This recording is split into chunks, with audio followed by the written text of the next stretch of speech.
Good morning बच्चों। कर्णिका संस्कृत व्याकरण तथा रचना क्लास 6। तो इस बुक में हमने पिछले अध्याय में निबंध रचना पढ़ा था।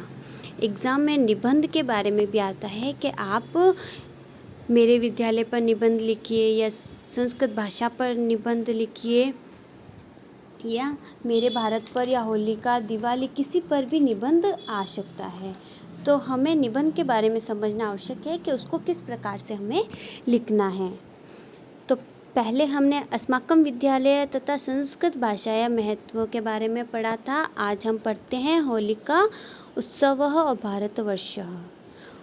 तो एग्जामिनर किसी पे भी निबंध दे सकता है, हमें सभी चीज़ों के बारे में पता होना चाहिए। तो तीसरे नंबर पर निबंध है होलिकोत्सव। तो संस्कृत में किस प्रकार से निबंध लिखा जाता है ये समझिए। सबसे पहले इसमें छोटी छोटी बातों को लिखना आवश्यक होता है कि ये त्यौहार कब बनाया जाता है, इस त्यौहार का महत्व क्या होता है और ये हमारे लिए क्या संदेश पहुंचाता है। ये सारी चीज़ें हमें लिखना बहुत आवश्यक होता है। तो इन छोटी छोटी बातों से ही हम एक अच्छा निबंध बना सकते हैं। और इसकी भाषा सरल होनी चाहिए ताकि पढ़ने वाले को भी समझ में आए और आपको लिखने में भी आसानी हो। देखिए, होलिकोत्सवः अस्माकं देशे अनेके उत्सवाः भवन्ति। हमारे देश में अनेक उत्सव बनाए जाते हैं, अनेक त्यौहार बनाए जाते हैं। अयम उत्सवः वसन्ते भवति। यह उत्सव वसंत में बनाया जाता है। फाल्गुन पूर्णिमायां होलिकाया दाह भवति। फाल्गुन पूर्णिमा को होलिका का दहन होता है। यानी होलिका का दहन कब बनाया जाता है? होलिका त्योहार फाल्गुन मास की पूर्णिमा को। होलिका हिरण्यकश्यपोः भगिनी आसीत्। होलिका हिरण्यकश्यप की बहन थी। अस्मिन् अवसरे जना गीतं गायन्ति नित्यं च। इस अवसर पर लोग अनेक गीत गाते हैं तथा नाचते हैं, झूमते हैं। जनाः गृहं गत्वा अबीरस्य लेपनं कुर्वन्ति। जनाः गृहं गत्वा यानी लोग अपने गृह को अबीरस्य लेपनं कुर्वन्ति लेपते हैं, रंगोली बनाते हैं, सजावट करते हैं। अनेके जनाः रंगमयं जलं क्षिपन्ति यानी अनेक लोग रंगों से होली खेलते हैं, जल से होली खेलते हैं। अस्मिन् अवसरे जनाः मिष्टान्नानि खादन्ति। इस अवसर पर लोग मिठाई खाते हैं। अयम उत्सवः संपूर्ण देशे मान्यते। यह उत्सव संपूर्ण देश में बनाया जाता है।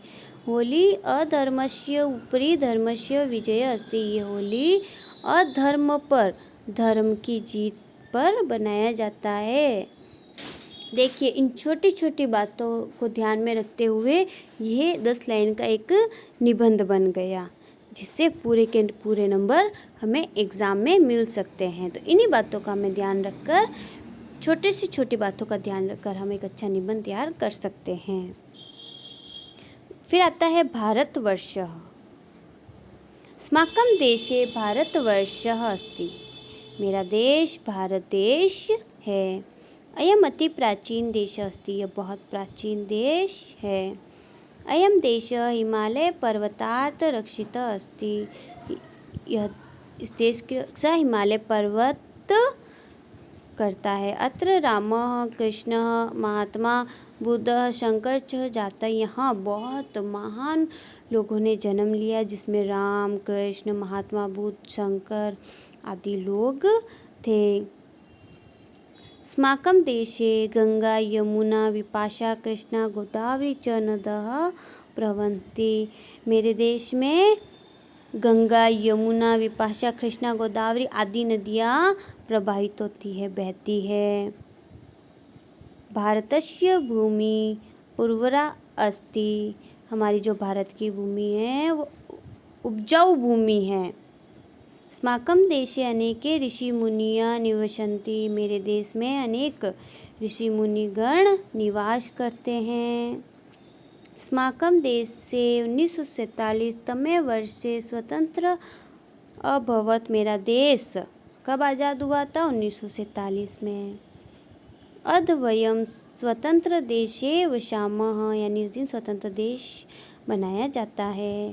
सम्प्रति अस्माकं देश विकासशील अस्ति, मेरा देश एक विकासशील देश है। तो इस प्रकार से अगर भारत देश के बारे में आ जाए तो हम आसपास जो भी हमने कुछ पढ़ा है, जो भी नॉलेज है, उसके बारे में एक अच्छा निबंध तैयार कर सकते हैं। तो इसी तरीके से किसी पर भी आ जाए, चाहे वो दिवाली हो, चाहे राखी हो, जो हम देखते हैं, जैसे हम बनाते हैं वैसे हम निबंध लिख सकते हैं।